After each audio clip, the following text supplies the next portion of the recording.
आज की अकाउंट्स की बेसिक क्लास करेंगे स्टार्ट। सीए करने के अभी हमने डिस्कस किया था, कितने स्टेप होते हैं? 3। First is foundation, CA foundation, second is CA intermediate and third is CA final. और फाउंडेशन के बाद इंटर 9 महीने बाद हो जाएगी। इंटर के बाद फाइनल करने के लिए आपको 2 साल क्या करनी पड़ेगी? ट्रेनिंग सीए के अंडर। ये कौन सा सीए होगा? पूरी इंडिया में कहीं पे भी। तो आपने कोशिश क्या करनी है? फाउंडेशन और इंटर अपने लोकल शहर में करनी है। आर्टिकलशिप पूरे इंडिया में जहां आपको सबसे अच्छी मिले, दिल्ली, बेंगलोर, नोएडा, बॉम्बे, जहां आपको सबसे अच्छी मिले वहाँ जाएं, कोई दिक्कत नहीं है। लेकिन उससे पहले अगर आप जाओगे तो आपको बहुत सारे नुकसान होंगे, उसकी चर्चा फिर कभी करेंगे। फाउंडेशन में 4 सब्जेक्ट होते हैं, पता है आपको कौन कौन से? अकाउंट्स, लॉ, क्वांटिटेटिव एप्टीट्यूड और इकोनॉमिक्स। अकाउंट्स आएगा 100 मार्क्स का, लॉ आएगा 100 मार्क्स का। और मज़े की बात, ये दोनों पेपर डिस्क्रिप्टिव है, जैसे 12th में लिखते थे वैसे लिख के आना है। डन। फर्स्ट क्वेश्चन कंपलसरी है 20 मार्क्स का, यहाँ भी फर्स्ट क्वेश्चन कंपलसरी है 20 मार्क्स का। उसके अलावा 5 क्वेश्चंस आएंगे जिनमें से 4 क्वेश्चन मुझे अटैम्प्ट करने, ये भी 20 मार्क्स का ईच। 20 × 4 80, 80 + 20 100। इट मीन्स आपका 120 मार्क्स का पेपर आएगा जिसमें से आपने 100 मार्क्स का अटेम्प्ट करना है। ये मिनिमम है। आपकी किस्मत अच्छी हो तो कई बार 124 मार्क्स का पेपर भी आ जाता है, इंटरनल चॉइस भी आ जाती है। सेम बात लॉ के साथ है। First question is compulsory, rest 5 questions में से आपको 4 क्वेश्चन अटेम्प्ट करने हैं। एक क्वेश्चन 20 मार्क्स का, ये भी आपका 120 मार्क्स का पेपर आएगा ही आएगा। डन। अगली बात, ये 20 मार्क्स का क्वेश्चन अकेला नहीं आएगा। ये आपका क्वेश्चन 12 4 4 भी हो सकता है, 10 5 5 भी हो सकता है, 8 8 4 भी हो सकता है। डन। 7 7 6 भी हो सकता है। यानी कि एक क्वेश्चन के 3 पार्ट होंगे ना, 8 8 8 4 20 मार्क्स हो गया, ABC पार्ट। ठीक है। और सेम बात हमारे लॉ के साथ है। 20 मार्क्स में नॉर्मली ऐसे रहता है 7 7 6। डन। और 100 वाला पेपर 120 का तो आएगा, हो सकता है ज़्यादा कभी आ जाए। क्वांटिटेटिव एप्टीट्यूड में 3 चीज़ें रहती हैं। कितनी चीज़ें रहती हैं? 3। फर्स्ट इज मैथ, ये है 40 मार्क्स का।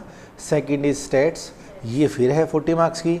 थर्ड इज लॉजिकल रीजनिंग, ये है 20 मार्क्स की। तो आपको इन तीनों में कुल मिला के टोटल कितने मार्क्स चाहिए?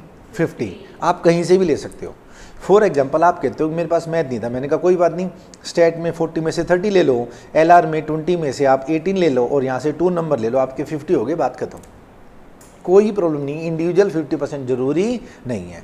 स्टैट्स निधि मैम देखेंगे, निधि मिगलानी मैम। मैथ के लिए अलग टीचर हैं मुकेश सर।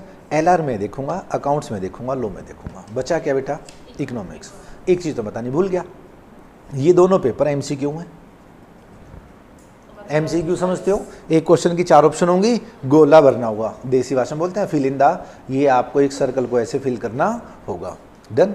क्वांटिटेटिव एप्टीट्यूड में भी सेम है और इकोनॉमिक्स में भी सेम है। इकोनॉमिक्स 2 होती हैं, बताओ कौन सी? Micro and macro. हमारे सिलेबस में माइक्रो भी है और मैक्रो भी है। सारा सिलेबस +1 का और +2 का है, प्लस 20 से 30% एक्स्ट्रा है।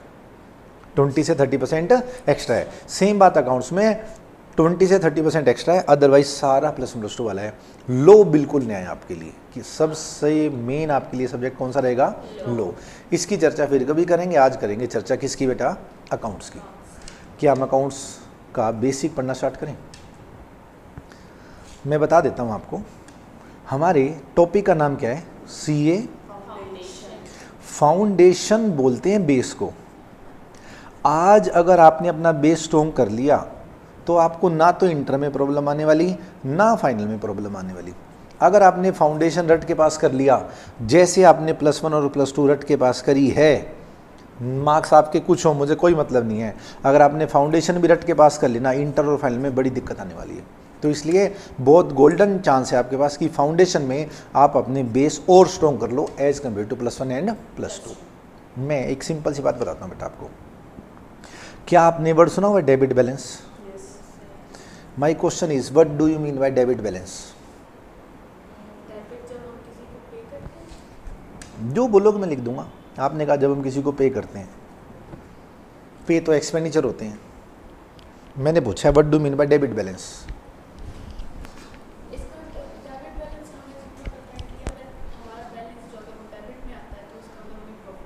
क्या बात कर दी बेटा, प्रॉफिट का तो क्रेडिट बैलेंस होता है बेटा, प्रॉफिट का तो क्रेडिट बैलेंस होता है। डेबिट बैलेंस को तो अगर मैं आपसे एक क्वेश्चन पूछूं 2 मार्क्स का, what do mean by debit balance, तो आपका आंसर क्या होगा? यहीं उलझ गए ना हम, बड़ी दिक्कत आने वाली है हमें आगे भी। ओबियसली बात है, फिर आप क्रेडिट बैलेंस में भी उलझ जाओगे। दूसरा क्वेश्चन, क्या आपने वर्ड सुना हुआ है आउटस्टैंडिंग? आउटस्टैंडिंग एक्सपेंडिचर सुना हुआ है ना? क्या आपने वर्ड सुना हुआ है ड्यू? पेमेंट ड्यू होगी। नहीं तो मैं याद दिला देता हूँ, 12th क्लास में एक टॉपिक होता था interest on debenture accrued but not due, interest on debenture accrued and due. My question is that is there is any difference between outstanding and due, या ये एक ही बात है?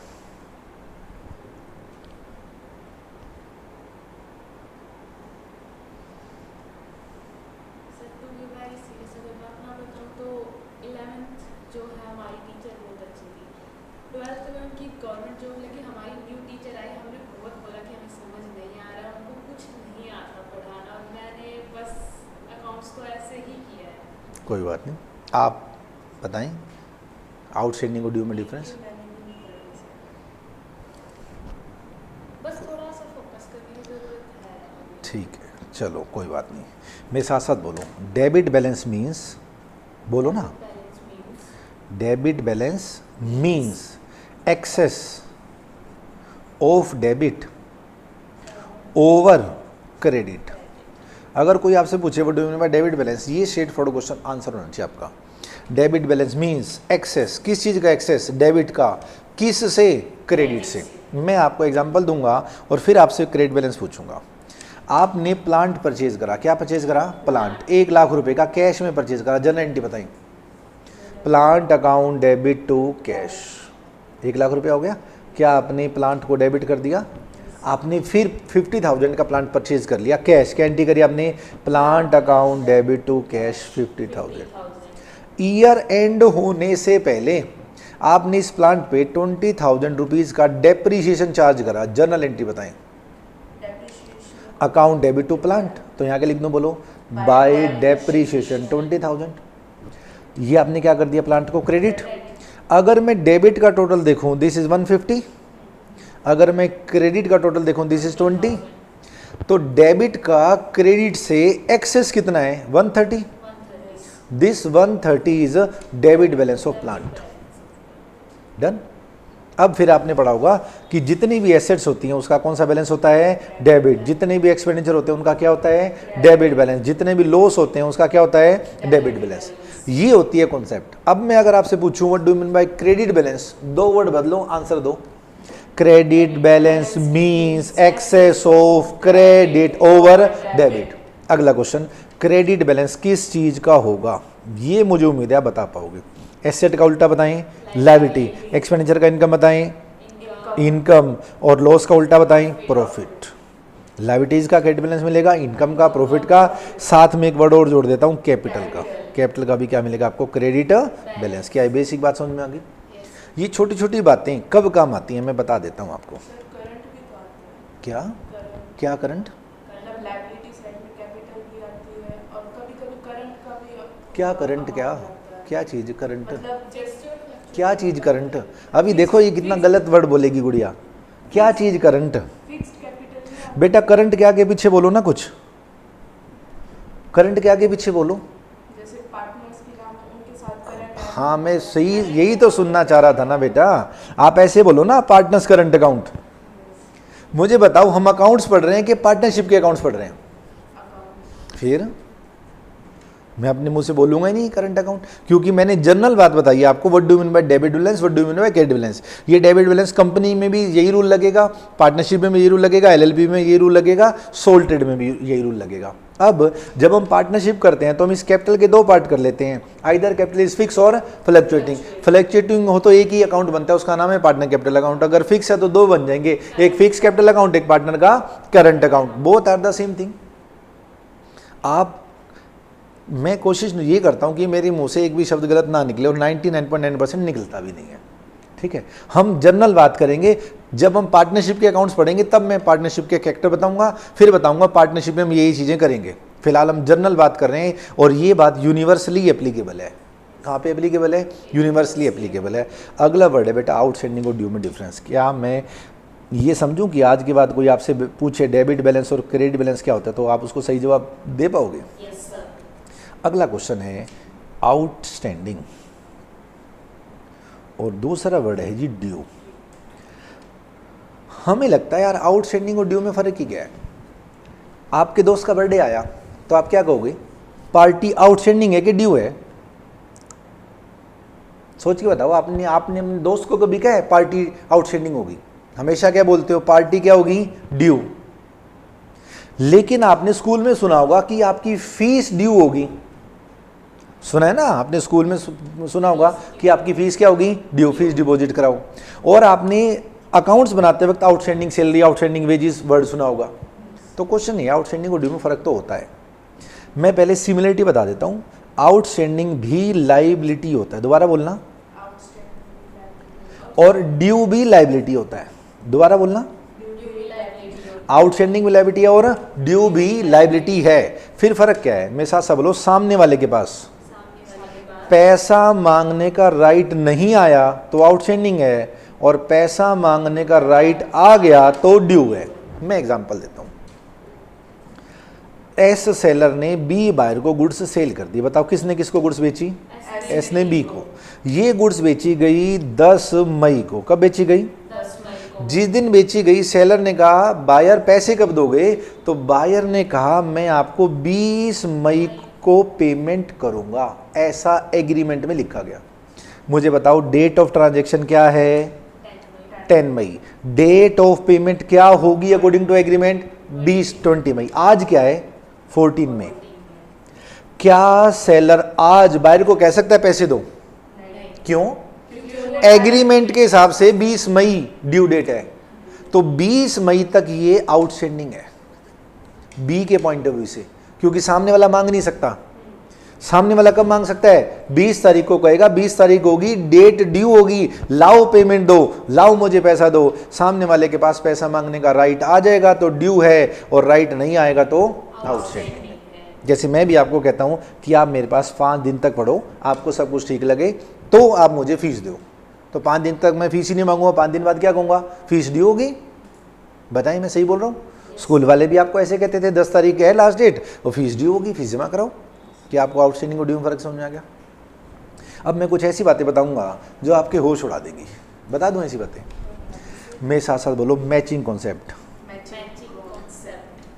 आपको पता है मैचिंग कॉन्सेप्ट क्या कहती है? अब यूँ मत कहना +1 में करा था हम भूल गए, +2 में भी किया था, मैं याद दिला दूंगा आपको। चलो 2 क्वेश्चन पूछता हूँ, 2 में से आप एक का जवाब दोगे, वो भी गलत। ये मैंने लिखा ट्रेडिंग अकाउंट। क्या आप ट्रेडिंग अकाउंट बनवा पाओगे? याद है या नहीं है? जैसा भी याद है बता दो। यहाँ पे बताओ क्या लिखेंगे? 2 ओपनिंग स्टॉक। यहाँ क्या लिखेंगे? 2 परचेज। यहाँ क्या लिखेंगे बताओ? By sales. यहाँ क्या लिखेंगे? 2 डायरेक्ट एक्सपेंडिचर।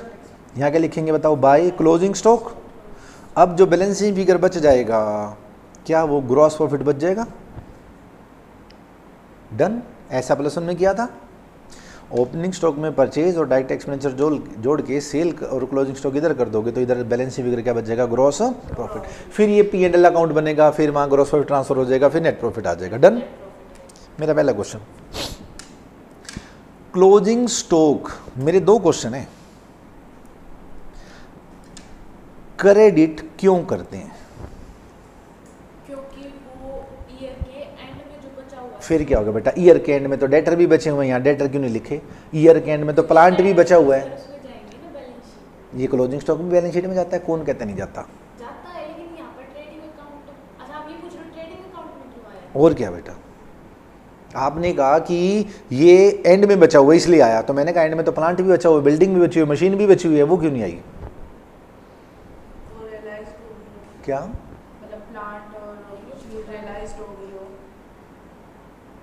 नहीं समझ आई आपकी बात? वहाँ पे तो जाएंगे वो बैलेंस शीट में, लेकिन बैलेंस शीट में तो ये क्लोजिंग स्टॉक भी जाता है। जाता है ना क्लोजिंग स्टॉक बैलेंस शीट में। तो ये ट्रेडिंग अकाउंट में क्रेडिट क्यों हुआ है?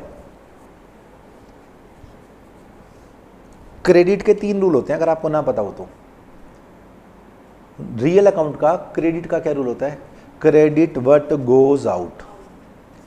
पर्सनल अकाउंट का क्या रूल होता है? Credit the giver. Nominal account का क्या रूल होता है? Credit all income and gain. ध्यान से देखो, ये क्लोजिंग स्टॉक गया नहीं, ये क्लोजिंग स्टॉक गिवर है नहीं, ये क्लोजिंग स्टॉक इनकम है नहीं, फिर क्रेडिट क्यों कर दिया भाई? ये तो सबको पता है ना ट्रेडिंग अकाउंट नॉमिनल अकाउंट होता है, तो ये क्रेडिट करा क्यों? दूसरे क्वेश्चन का जवाब बताना। क्लोजिंग स्टॉक किस पे दिखाते हैं? कॉस्ट और मार्केट वैल्यू। आगे बताओ, विच एवर इज लेस। पक्का यही होता है ना। अब मेरा क्वेश्चन ये है कि विच एवर लेस क्यों होता है, विच एवर हाई क्यों नहीं होता? ये 2 क्वेश्चन है मेरे। पहला क्वेश्चन, क्लोजिंग स्टॉक क्रेडिट क्यों करते हैं? दूसरा क्वेश्चन, विच एवर लेस से क्रेडिट क्यों करते हैं?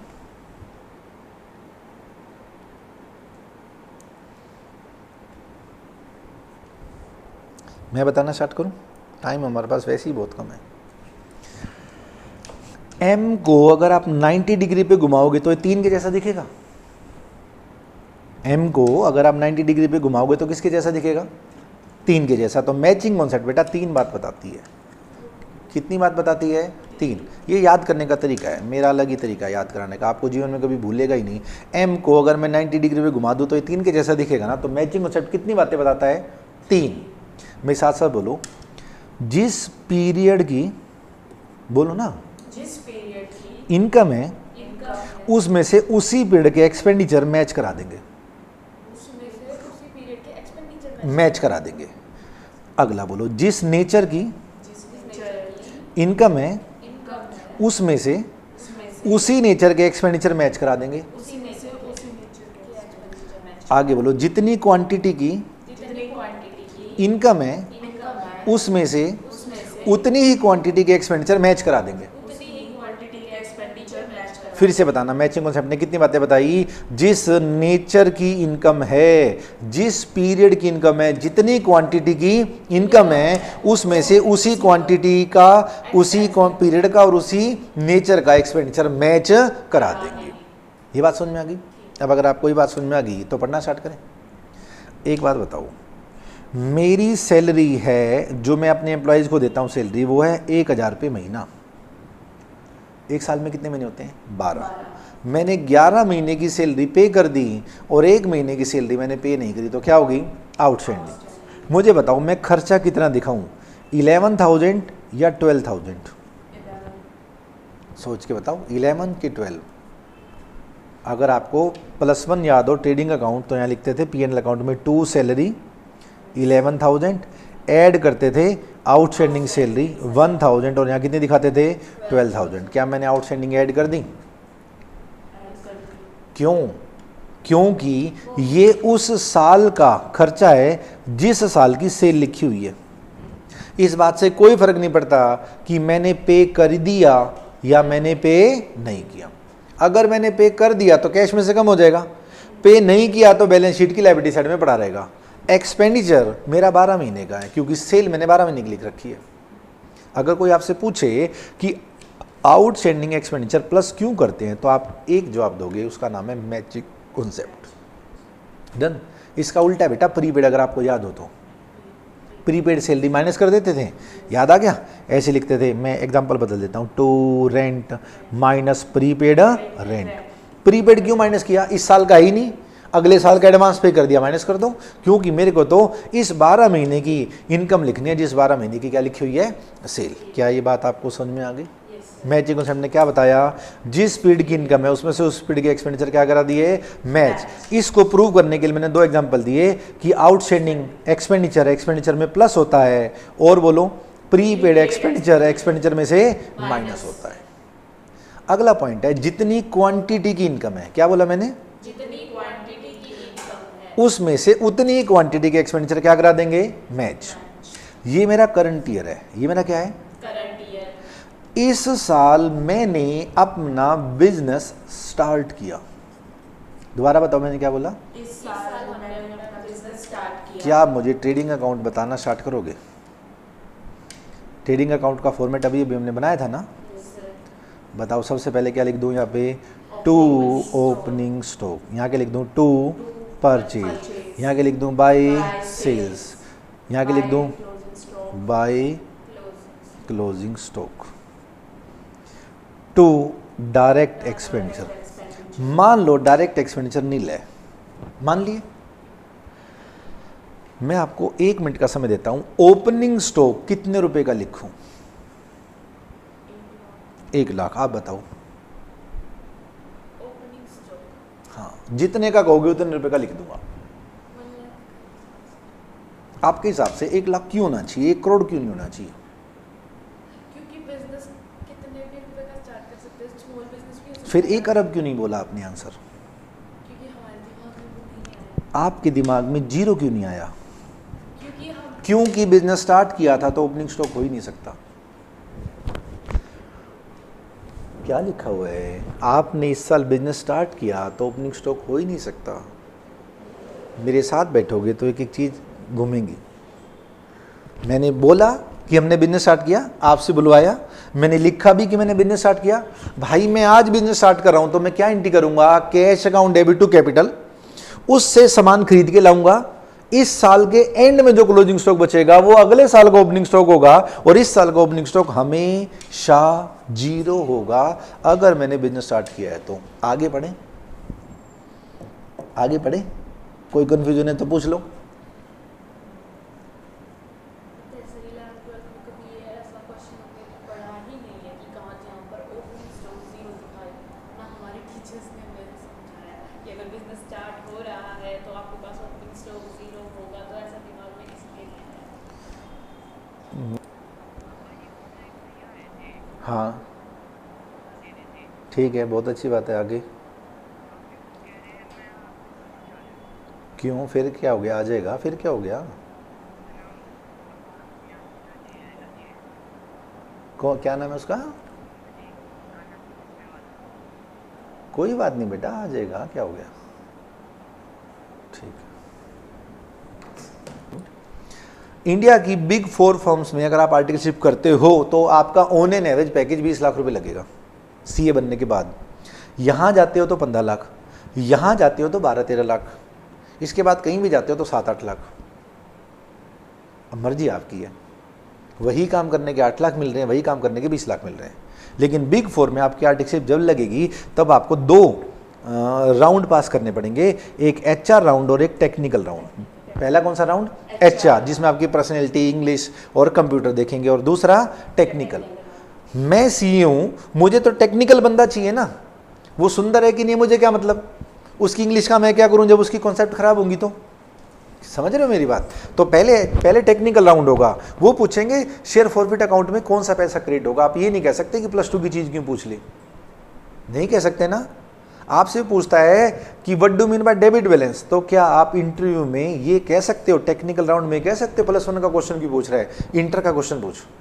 नहीं कह सकते। अगर आपके बेस स्ट्रॉन्ग होंगे तब आपकी आर्टिकलशिप बहुत अच्छी लगेगी, जितनी अच्छी आर्टिकलशिप लगेगी उतनी अच्छी फिर सीए आपकी कंप्लीट होगी फाइनल। तो इसलिए अभी समय है, अभी अपने सारे बेसिक यहीं क्लियर कर लो, अभी क्वेश्चन खत्म नहीं हुआ है।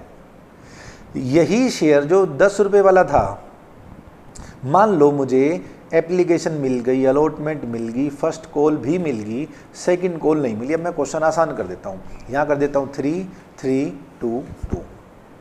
ये शेयर फॉरफिट कर दें, एंट्री कराना बेटा, share capital account debit to share second call to share forfeit 10 to 8। ये शेयर हमने रीइश्यू कर दिया। क्या कर दिया? मैंने 10 रुपए वाला शेयर 7 रुपए में रीइश्यू कर दिया, तो मैंने 3 रुपए का क्या दे दिया? इस रीइश्यू की एंट्री करा पाओगे? बताओ। Bank account debit, discount account debit. Discount लिखूं या और कुछ लिखूं? Share forfeit account debit to share capital. 10 रुपये वाला शेयर 7 रुपये में रीइश्यू कर दिया, 3 रुपये का डिस्काउंट, और डिस्काउंट को डिस्काउंट ना बोल के क्या बोलते हैं? Share forfeit. हाँ, कितनी जोर से बोले, ये रट्टा मारा हुआ है आपने 12th क्लास में। बच्चों री इशू के समय डिस्काउंट को डिस्काउंट नहीं बोलते, क्या बोलते हैं? Share forfeit. ये कोई कॉन्सेप्ट नहीं है। मेरे को एक बात बताना जरा सोच के, मेरे को एक बात बताना जरा सोच के। एक पेज ले लूँ आपसे, फाड़ के दे दो एक पेज, एक कॉन्सेप्ट समझाने के लिए बताओ, एक पेज फाड़ना पड़ गया मुझे। आपका नाम क्या है? नरगिस, NARGISH। मेरी एक शेयर होल्डर है जिसका नाम क्या है? नरगिस।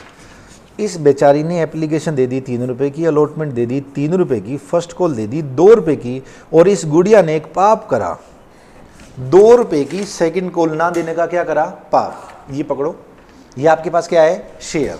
आप मेरे को कितने रुपए दे चुके? 8। कितने नहीं दिए? मैं कौन? कंपनी। ये कौन? Share holder. मैंने कहा ये शेयर वापस दो। मैंने कहा जाओ, आज से तुम मेरी शेयर होल्डर ही नहीं हो। मैंने शेयर फॉरफिट कर लिया। ये जो मुझे 8 रुपए कमाए गए, जो ये मैंने 8 रुपए कमा लिए, ये मेरा बिजनेस है कि नहीं है? क्या बात कर रहे हो? शेयर इशू करना कंपनी का बिजनेस है?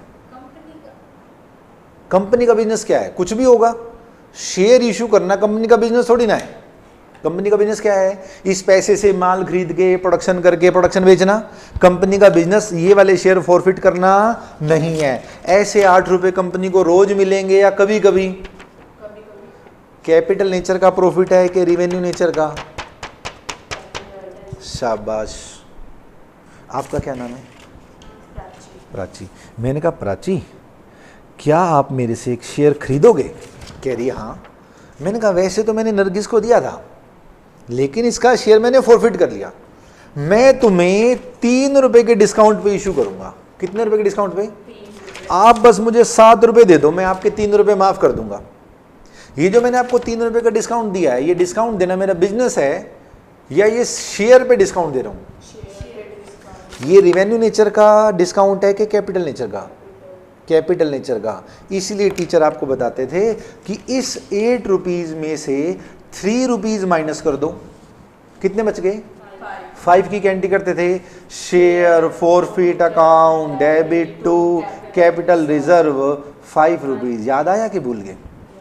सोचो, मैंने इस गुड़िया से कितने रुपए कमा लिए? 8। रोज कमाता हूं कि कभी कभी? कौन से नेचर का? कैपिटल नेचर का। जो इस 8 रुपए में से आपको 3 रुपए का डिस्काउंट दिया, ये रोज कमाता हूं कि कभी कभी? तो कैपिटल नेचर के प्रॉफिट में से कैपिटल नेचर का डिस्काउंट एडजस्ट कर दिया, तो भी कैपिटल नेचर का प्रॉफिट कितना बच गया? 5 रुपए। और इस 5 रुपए को कहां ट्रांसफर कर दिया मैंने? Capital reserve. अगर कोई आपसे पूछे ना री इशू पे डिस्काउंट को डिस्काउंट क्यों नहीं बोलते, शेयर फॉरफिट क्यों बोलते हैं, तो आपका आंसर आएगा मैचिंग कॉन्सेप्ट। मैचिंग कॉन्सेप्ट कह रही है कि कैपिटल नेचर का प्रॉफिट है। मैंने कहा है, तो जब तक कैपिटल नेचर का प्रॉफिट है तब तक कैपिटल नेचर के एक्सपेंडिचर यहां से मैच कराओ। और याद करो, फिर मैडम सिखाती थी, ये जितने रुपए मिले हैं ना, मैक्सिमम डिस्काउंट उतना हुआ। ये सीआर नेगेटिव नहीं हो सकता, अगर आपको याद हो तो। याद आ गया? ये शेयर अगर मैं बेटा 6 रुपए में इशू कर देता तो यहाँ 6 आते, यहाँ कितने आते? 4। ये 5 में इशू कर देता तो यहाँ 5 आते। ये 4 में इशू कर देता तो 6। यहाँ पे 3 में, यहाँ 2 में 8। 8 में से 8 के कितने बच जाते? 0। लेकिन अगर मैं यहाँ 1 कर दूं तो यहाँ क्या हो जाएगा? 9। 8 माइनस 9 होता है -1, जो हो नहीं सकता। और आपने सुना होगा री इशू पे मैक्सिमम डिस्काउंट उतना होता है जितना यहाँ पैसा शेयर फॉरफिट में मिल चुका होता है। याद आ गया? मैचिंग कॉन्सेप्ट करा रही है सब कुछ कौन करा रहा है? Matching concept. तो आज के बाद अगर कोई आपसे पूछे री इशू पे शेयर फॉरफिट अकाउंट डेबिट क्यों होता है, तो आप क्या बोलोगे? Due to matching concept. फिर एक सीबीएसई का फेवरेट क्वेश्चन था, ये क्या लिखा हुआ है? Capital reserve. मेरे साथ साथ बोलो कैपिटल रिजर्व। और एक और वर्ड होता था, अगर आपको याद हो तो, रिजर्व कैपिटल। याद है कि भूल गए? सीबीएसई में फेवरेट क्वेश्चन होता था, कैपिटल रिजर्व और रिजर्व कैपिटल में डिफरेंस बताओ। याद है कि भूल गए? अच्छा, ऐसा क्वेश्चन था, ये बात तो याद है। ये पता है क्यों बोल रहे हो आप? क्योंकि आपने चीजें रटी हैं। समझो तो कभी नहीं भूलते। प्रैक्टिकल किसी चीज को सोच लो तो कभी नहीं भूलते। एक दीवार होती है, दीवार में एक चीज लगती है जिससे दीवार के पार देखा जा सकता है, उसको खिड़की बोलते हैं, है ना? खिड़की को इंग्लिश में क्या बोलते हैं? अब दिमाग दौड़ाओ और सोचो, ये विंडो शब्द कब सीखा था? 3rd 4th क्लास में। आज तक याद है? क्यों? क्योंकि प्रैक्टिकल देख लिया, समझ लिया। ये चीज कब पढ़ी थी? पिछले ही साल। क्यों भूल गए? प्रैक्टिकली नहीं देखा, एनालाइज नहीं करा, बस रट लिया। अब मैं समझाता हूं आपको, मेरे साथ से बोलो, कैपिटल रिजर्व के एंड में क्या लिखा हुआ है? तो ये रिजर्व है। रिजर्व कैपिटल के एंड में क्या लिखा हुआ है? तो ये कैपिटल है। कैपिटल रिजर्व होता है जो कैपिटल नेचर के प्रॉफिट में से बनाया जाता है। कहां से बनाया जाता है? कैपिटल नेचर के प्रॉफिट। और इसको बनाना कंपलसरी है। इसको बनाना क्या है? कंपलसरी है। जो चीज बेटा कंपलसरी होती है वो काम करने के लिए किसी से परमिशन की जरूरत नहीं होती, और ये एक्चुअल में रिसीव हो चुका होता है और बुक्स में एंट्री करनी पड़ती है। मेरे साथ से बोलो, रिजर्व कैपिटल वो कैपिटल है जो रिजर्व के रूप में रखी हुई है।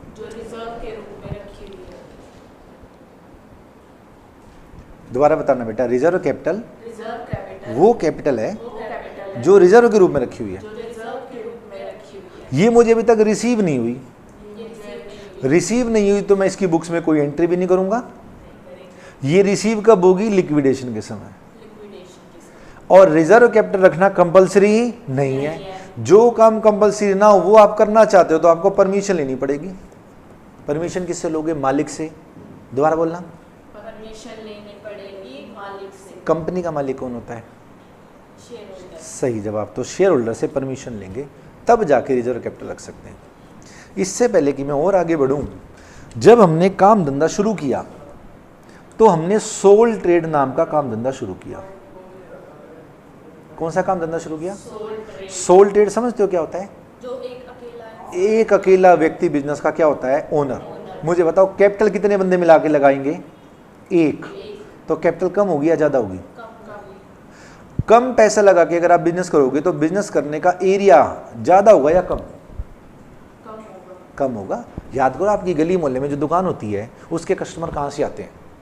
गली मोहल्ले से। ज्यादा ज्यादा 4 गली से, ज्यादा ज्यादा 5 गली से। एप्पल के बारे में सोचो, कहाँ का कस्टमर है? पूरे वर्ल्ड कस्टमर है उसका। मेरे पास भी एप्पल है, एप्पल का ऑफिस यूएसए में है, मैं एप्पल का कस्टमर हूँ। हो सकता है आपके घर में भी एप्पल का फ़ोन हो।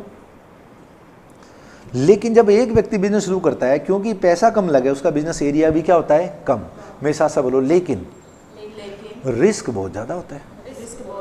क्योंकि रिस्क एक व्यक्ति का होता है तो 100 का 100% रिस्क एक ही व्यक्ति का हो जाएगा, तो रिस्क बहुत ज़्यादा हो गया। रुपए में रिस्क मत सोचना, परसेंटेज में रिस्क सोचो। मैंने 10 लाख रुपए लगा के व्यवसाय किया तो सारा रिस्क मेरा 100 के 100%। अब इस सोल ट्रेड में बहुत सारी कमियां थी। इन कमियों को दूर करने के लिए हमने पार्टनरशिप फर्म बना ली। क्या बना ली बेटा? Partnership firm. मुझे बताओ, पार्टनरशिप फर्म में जो कैपिटल होगी वो सोल ट्रेड से कम होगी या ज्यादा? बिजनेस करने का एरिया बताओ। लेकिन बोलो, लेकिन रिड्यूस हो गया। 2 बंदे होंगे तो 50-50% हो गया, 3 हो गया तो 33% हो गया, 4 हो गए तो 25% हो गया। पैसा ज्यादा आ गया, बिजनेस बड़ा हो गया, रिस्क कम हो गया। कितनी अच्छी बात है।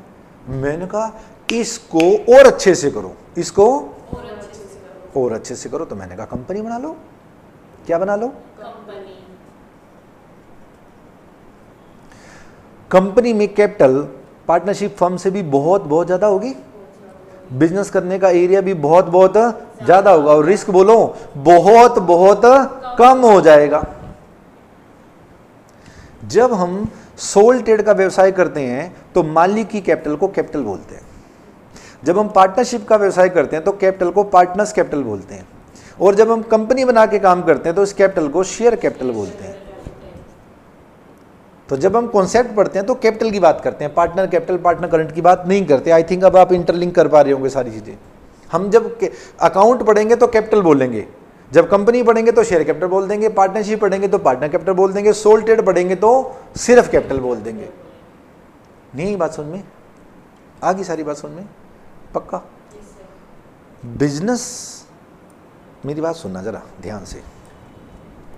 राम ने बिजनेस शुरू किया 1 लाख रुपए लगा के, कैश लाया 1 लाख रुपए और बिजनेस शुरू कर दिया। बताओ इसकी क्या गारंटी करोगे? Cash account debit to capital account लिख दूं मैं खाली, क्योंकि पार्टनर होता तो मैं राम कैपिटल लिखता, एक ही व्यक्ति है तो मैं खाली कैपिटल लिख दूंगा, क्योंकि मुझे कंफ्यूजन ही नहीं है किसकी कैपिटल है। इस 1 लाख रुपए में से कुछ पैसे से वो प्लांट ले आया, कुछ पैसे से वो गुड्स ले आया, कुछ पैसे से उसने रेंट पे कर दिया, फिर फिनिश गुड्स तैयार होगी, फिर उसने फिनिश गुड्स बेच दी, फिर कैश आ गया। ऐसे आता रहा जाता रहा आता रहा जाता रहा, लेकिन पूरे साल में इसकी कैपिटल कितनी रही? 1 लाख। साल खत्म हो गया, बैलेंस शीट बनाने की बारी आई, और राइट हैंड साइड में क्या लिखूंगा? लेफ्ट हैंड साइड में क्या लिखूंगा? 1 लाख रुपए किसने लगाए? राम ने। बिजनेस किसका है? राम का। कैपिटल किसकी है? राम की। बैलेंस शीट किसकी है? राम की। ये 1 लाख रुपए एसेट में दिखाऊं कि लायबिलिटी में? मेरे को तो बात हजम नहीं हुई। राम के पैसे, राम की बैलेंस शीट, राम की लायबिलिटी। मेरे ही पैसे, मेरी ही लायबिलिटी कैसे हो सकती है? मेरे को तो बात समझ में नहीं आई। आपको समझ में आए तो मुझे बता दो।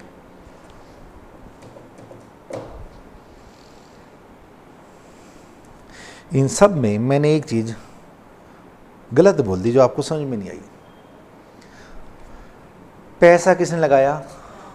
बिजनेस किसका है? लेकिन बैलेंस शीट राम की नहीं है, बैलेंस शीट बिजनेस की है। इसी को बचपन में पढ़ते थे, सेपरेट लीगल एंटिटी। मेरे साथ से बोलो, business and owner of the business, 2 separate things. ये बैलेंस शीट राम की नहीं है, इसीलिए ये लायबिलिटी है। दोबारा सुनो, दोबारा सुनो। मैंने कहा हाँ भाई बिजनेस क्या हाल है? कह रहा है एकदम बढ़िया। मैंने कहा बिजनेस अगर तेरे को चलाना हो तो क्या चाहिए? कह रहा है पैसा। मैंने कहा भाई तेरे को चलाना हो तो क्या चाहिए? कह रहा है पैसा। मैंने कहा मैं मालिक बनूंगा। कह रहा है कोई नहीं, ले आ पैसा। मेरे को बिजनेस करने के लिए 10 लाख रुपए चाहिए, मेरे पास 6 लाख हैं, मैं क्या करूं बताऊं? 4 लाख रुपए का लोन ले लूं? 4 लाख का क्या ले लूं? 6 लाख खुद के लगा दूं, 10 लाख से बिजनेस शुरू कर दूं। तो इस 6 लाख को क्या बोला जाएगा? और इस 4 लाख को क्या बोला जाएगा? लोन। ये बात समझ में आ गई? बिजनेस कहता है मुझे चलाने के लिए पैसा चाहिए, कोई मर्जी लाओ, मेरे को कोई दिक्कत नहीं है। मालिक लेके आएगा, बोलो ओनर लेके आएगा, तो उसको कैपिटल बोल देंगे। ओनर नहीं लाएगा और कहीं से लाएंगे तो उसको लोन बोल देंगे। इस ओनर के पैसे को ध्यान से सुनो, इक्विटी बोलते हैं। क्या बोलते हैं? बाहर वालों के पैसे को उधार बोलते हैं, उधार को इंग्लिश में डेब्ट बोलते हैं। और +2 क्लास में आपने बहुत बढ़िया डेब्ट इक्विटी रेशियो, लेकिन टीचर ने आपको ऐसे समझाया नहीं। डेब्ट इक्विटी रेशियो बड़ी। बिजनेस को चलाने के लिए 2 ही बंदे पैसे देंगे, या तो बिजनेस का मालिक या अदर देन बिजनेस के मालिक। अदर देन बिजनेस के मालिक जब पैसा देते हैं उसको क्या बोलते हैं? डेब्ट। और जब मालिक पैसा देता है तो उसको क्या बोलते हैं? जब कंपनी होती है तो equity share capital plus preference share capital plus all reserve इस इक्विटी में जोड़ देते हो। और इसे डेब्ट में क्या जोड़ते हो? Debenture plus lone. याद आ गया? ये लोन कई तरह के थे। एक पब्लिक डिपॉजिट भी होता है, अगर आपको वर्ड याद हो तो। ठीक है, अब एक छोटी सी बात और बता के आज की क्लास को पूर्ण विराम देंगे। क्या आपने लोन वर्ड सुना हुआ है? क्या आपने डिबेंचर वर्ड सुना हुआ है? लोन के आगे ऐसा लिखा मिलेगा 10% लोन, और डिवेंचर के आगे भी कई बार ऐसा लिखा मिलता है 10% डिवेंचर। इस 10% का मतलब क्या होता है? इंटरेस्ट देना पड़ेगा। लोन पे इंटरेस्ट कितना देना है? 10%। इस डिवेंचर पे इंटरेस्ट कितना देना है? 10%। ये इंटरेस्ट भी खर्चा, ये इंटरेस्ट भी खर्चा। मेरा क्वेश्चन ये है कि लोन और डिवेंचर में क्या फर्क है? सर ये भी लायबिलिटी होता है, ये भी लायबिलिटी होता है, फिर फर्क क्या है इनमें? हाँ, फिर क्या हो गया? लोन हम लेते हैं, लोन लेते हैं तो पैसा आता है। डिवेंचर इशू करते हैं तो पैसा आता है। डिवेंचर इशू कर दिया तो इंटरेस्ट पे करना पड़ेगा। लोन ले लिया तो इंटरेस्ट पे करना पड़ेगा। डिवेंचर ले लिए तो जीवन में कभी ना कभी इसके पैसे वापस करने पड़ेंगे। लोन ले लिया तो जीवन में कभी ना कभी इसके पैसे वापस लेने पड़ेंगे। और वापस पैसे कब देने हैं ये बात पहले दिन डिसाइड हो जाती है। लोन लेते हैं ना, 5 years loan, 8 year loan. Debenture भी आपने सुने होंगे, हम इसको 5 साल बाद रिडीम करेंगे, 8 साल बाद रिडीम करेंगे। और इंडिया में तो इरिडीमेबल इशू ही नहीं कर सकते, रिडीमेबल इशू होते हैं, ऐसा भी आपने सुना होगा। फर्क क्या है फिर?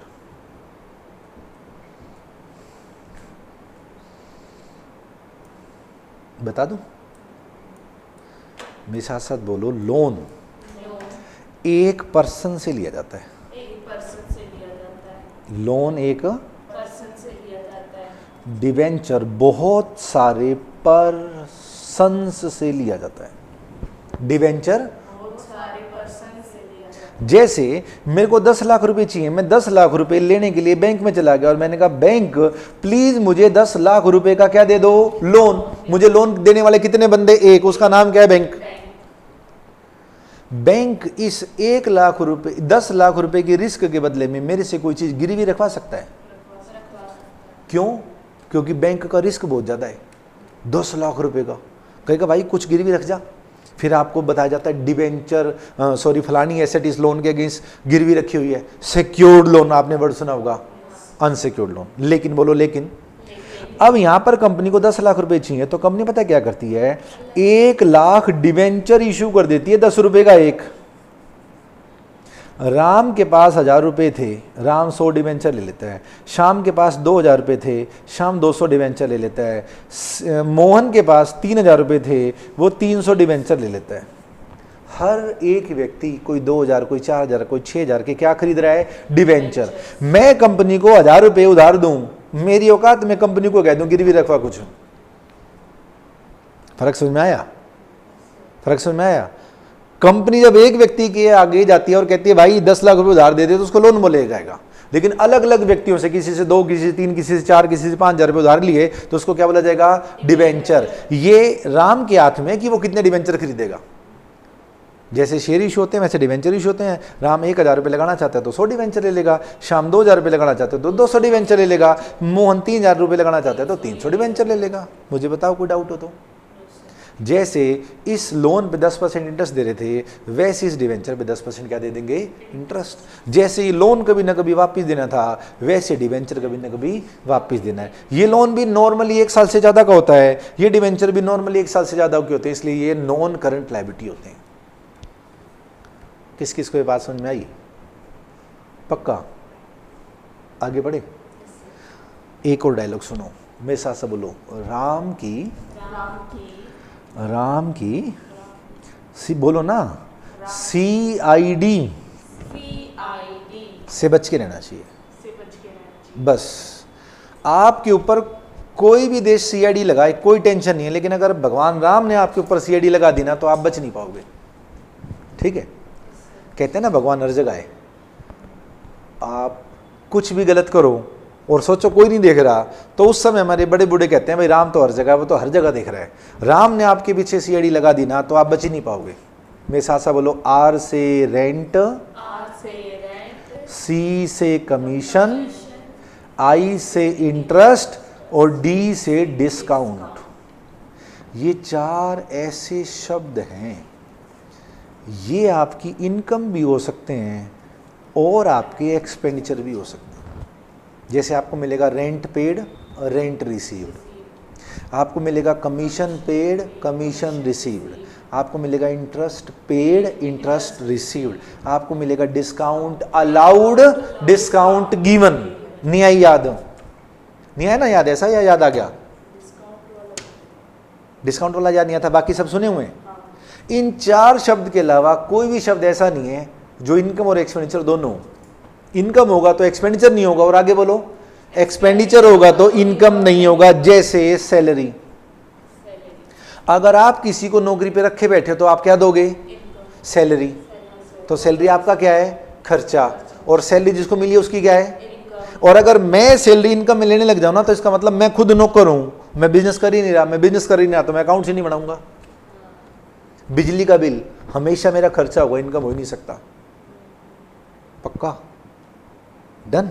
लेकिन बोलो लेकिन अगर मैं लोन ले लूं तो इंटरेस्ट खर्चा है, मैं लोन दे दूं तो इंटरेस्ट इनकम है, मैं सेल पे डिस्काउंट दे दूं तो खर्चा है, परचेज पे डिस्काउंट मिल जाए तो इनकम है। पक्का? एक टीचर साइंस पढ़ाते थे, उन्होंने मेरे पास एक बच्चा भेज दिया, उन्होंने कहा सर मैं आपसे ना 1000 रुपए कमीशन लूंगा, तो कमीशन उस टीचर की क्या हो जाएगी? इनकम, और मेरा क्या हो जाएगा? इसका उल्टा हो गया, मेरे पास एक साइंस का बच्चा आ गया ट्यूशन पूछते पूछते, मैंने अपने दोस्त के पास भेज दिया और मैंने कहा 1000 रुपये कमीशन दो, तो वो 1000 रुपये मेरी क्या हो जाएगी, इनकम। तो कमीशन एक ऐसा शब्द है जो इनकम भी हो सकता है, एक्सपेंडिचर। जिस जगह पे आप बैठे हो बेटा, ये जगह मैंने रेंट पे ले रखी है, तो रेंट मेरे लिए क्या है, एक्सपेंडिचर। सच्चाई बता रहा हूँ, यहाँ का रेंट 20,000 रुपये महीना है, तो 20,000 मेरा क्या हो गया, खर्चा। संडे को यहाँ एक मीटिंग होती है कंपनी की, मीटिंग में मतलब वो मैनेजर से ऊपर के बंदे आते हैं, जैसे जोनल मैनेजर आ गया जो नॉर्थ इंडिया का है, तो इन्हीं बेंचों पे मतलब नॉर्थ इंडिया का मैनेजर यहाँ बैठा होगा, हरियाणा का मैनेजर यहाँ बैठा होता है, राजस्थान का मैनेजर यहाँ बैठा होता है, पंजाब का वहाँ बैठा होता है। फिर वो यहाँ समझा रहे होते हैं ये हमारा टारगेट है, फलाना ढिमकाना। वो संडे मीटिंग करते हैं और चले जाते हैं। मैं उनसे संडे मीटिंग करने के 4,000 रुपये ले लेता हूँ 4 संडे के। तो मेरा रेंट खर्चा कितना है, 20। मेरी रेंट इनकम कितनी है, 4। मेरा रेंट खर्चा भी इनकम भी, बताओ क्या गलत है। उनको फ़ायदा है, बताओ क्या फ़ायदा है, AC लगा मिल रहा है, RO लगा मिल रहा है, बैठने की जगह मिल रही है, प्रोजेक्टर मिल रहा है, स्क्रीन मिल रहा है, वो सब कुछ यूज़ करते हैं, 2 घंटे में चले जाते हैं। अगर वो यही जगह रेंट पे ले लें और इतना सारा तामझाम लगाएं तो उनके तो 70-80 हज़ार रुपये लग जाएंगे और हर महीने 20,000 किराया भी देंगे, वो खुश हैं। अच्छा मैं भी खुश हूँ, बताओ क्यों, संडे को सेंटर बंद होता है, मेरे को लगता है 4,000 रुपये बन रहे हैं। कितने रुपए का AC चला जाएंगे, 100 रुपये का, 200 रुपये का। मैं तो रोज के 1000 रुपये ले रहा हूँ, तो मेरे को लगता है चल यार 500-700 बनने, क्या दिक्कत है। चाबी उनको दे रखी है, कैमरे लगे हुए, CCTV कैमरे लगे हुए, ना वो कुछ गलत कर सकते ना मैं कुछ गलत कर सकता। मैंने पहले दिन कह दिया था, वैसे भी बहुत सुलझे हुए लोग हैं, सुलझी हुई कंपनी है, तो वो ढंग की बात करते हैं। मेरे से पूछते हैं सर हम 12 से 2 बजे तक आएंगे, पहले हमारी सैटरडे को बात हो जाती है। तो ये बात मैंने इतनी डिटेल में क्यों बताई, ताकि आपको ये डायलॉग याद रहे। बोलो क्या, राम की CID से बच के रहना चाहिए। क्वेश्चन में आए कमीशन तो दिमाग लगाना खर्चा है कि इनकम है, इंटरेस्ट आए तो दिमाग लगाना खर्चा है कि इनकम है, डिस्काउंट आए तो दिमाग लगाना खर्चा है कि हाँ, और रेंट मिले तो ध्यान से देखना रेंट रिसीव्ड है कि रेंट पेड है। इतने सारे जो मैंने ये आपको बातें बताई वो सब ध्यान होगी पक्का। आज हमने क्या पढ़ा, फटाफट से बताओ। सबसे पहले क्या पढ़ा, what do you mean by debit balance. दूसरा बोलो हमने क्या बोला, what do you mean by credit balance. तीसरा बताओ हमने क्या सीखा, ट्रेडिंग अकाउंट में क्लोजिंग स्टॉक क्रेडिट क्यों करते हैं। इसको डिटेल में समझाने के लिए हमने क्या सीखी बेटा, मैचिंग कॉन्सेप्ट। मैचिंग कॉन्सेप्ट ने 3 बातें समझाई, बताओ क्या, जिस पीरियड की इनकम है, जितनी क्वांटिटी की इनकम है, जिस नेचर की इनकम है। इस नेचर को समझाने के लिए मैंने शेयर वाला एग्जांपल दिया, क्वांटिटी को समझाने के लिए मैंने स्टॉक वाला एग्जांपल दिया, इस समय को समझाने के लिए मैंने आउटस्टैंडिंग और प्रीपेड एक्सपेंडिचर का क्या दिया, एग्जांपल। फिर हमने एक डायलॉग सीखा, बताओ कौन सा, राम की CID से बच के रहना चाहिए। इतनी सारी बातें आपको एक साथ याद हो गई। Yes sir. कुछ नोट करना है तो नोट कर लो, कुछ पूछना है तो पूछ लो, कहोगे तो आज की रिकॉर्डिंग भेज दूंगा, सब रिकॉर्ड हो रहा है।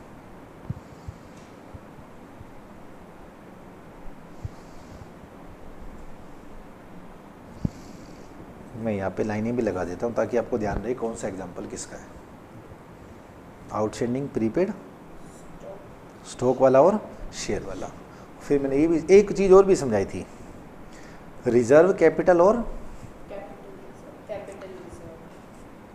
कैपिटल रिजर्व में डिफरेंस। बहुत है कि और समझाऊं बेटा, मेरी घड़ी 6:30 बता रही है पूरे। आप बताएं और पढ़ना है या बहुत है। ये सारा रिवाइज करके आना। कल मैं आपको एक टॉपिक शुरू कराऊंगा, 50 मिनट का टॉपिक होगा जो फाइनल एग्जाम में 5 से 6 नंबर का आएगा। ठीक है, डन। क्लास ख़त्म कर दूं।